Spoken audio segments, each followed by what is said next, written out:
ॐ नमः शिवाय। ॐ नमः शिवाय। सिया राम जय जय राम, सिया राम जय जय सिया राम। बोलो सिया वाले राम चंद्र भगवान की जय, पवन सुत हनुमान की जय, बोलो भाई सब संतन की जय। भज मन नारायण नारायण, लक्ष्मी नारायण नारायण, विष्णु नारायण नारायण, लक्ष्मी नारायण नारायण, भज मन नारायण नारायण नारायण, भज मन नारायण। बोलो विष्णु भगवान की जय, बोलो शंकर भगवान की जय, बोल माता गंगा तेरी सदाई जय, और कार्तिक भगवान की जय, और गौ माता की जय, तुलसा महारानी की जय, और शालिग्राम भगवान की जय।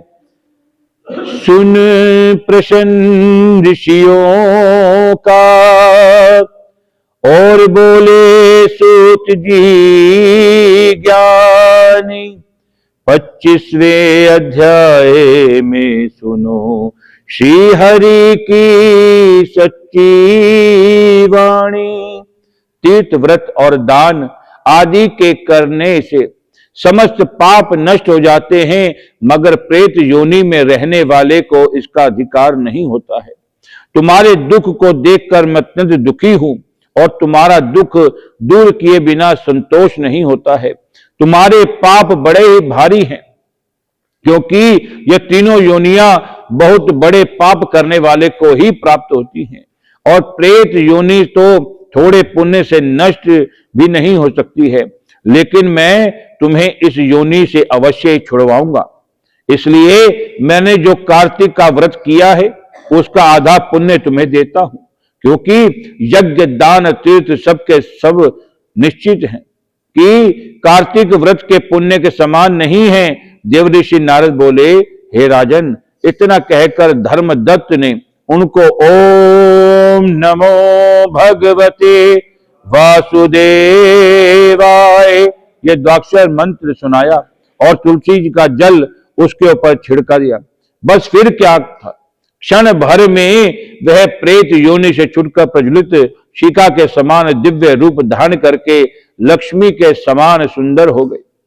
तब वह धर्मदत्त के दंडवत करके प्रसन्नता से गदगद होकर बोले कि हे ब्राह्मण, आपके आशीर्वाद से मैं इस घोर नरक से छूट गई हूं।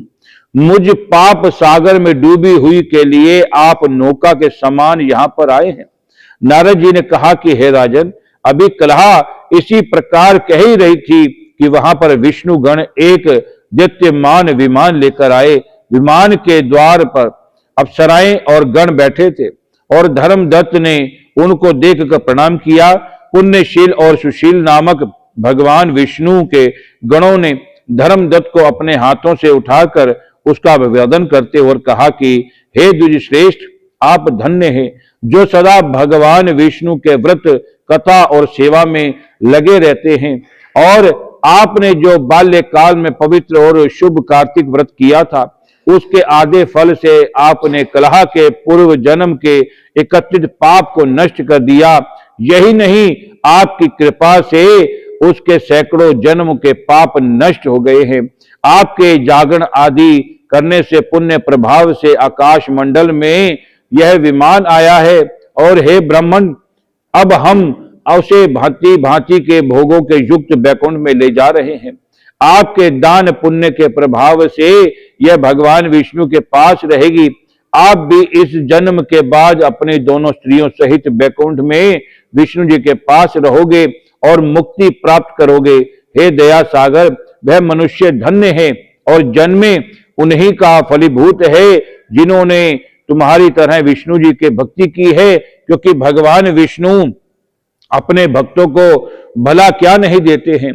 जिन्होंने प्राचीन काल में उतानपाद के पुत्र को ध्रुव पर पहुंचाया और जिनकी सुमिरन मात्र से प्राणियों की मुक्ति हो जाती है। प्राचीन काल में विष्णु जी ने केवल अपने नाम के स्मरण से ही आप द्वारा पकड़े हुए हाथी को हस्तिन योनि में मुक्त करके जय नाम देकर उनका पार्षद बना दिया था।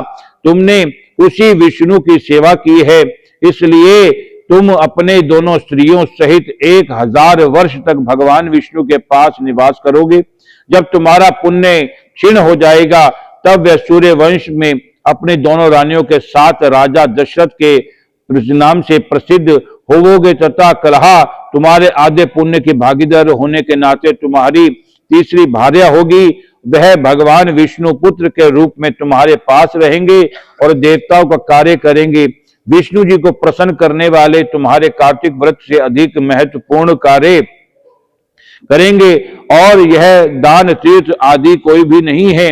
और हे दया सागर, तुम धन्य हो क्योंकि तुमने जगत गुरु भगवान विष्णु को प्रसन्न करने के लिए कार्तिक मास का व्रत किया है, जिसके आधे पुण्य के फल की भागीदारी कलह है।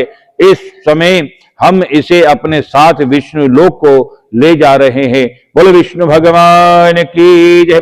भज मन नारायण नारायण, विष्णु नारायण नारायण, लक्ष्मी नारायण नारायण, भज मन नारायण नारायण। बोलो विष्णु भगवान की जय।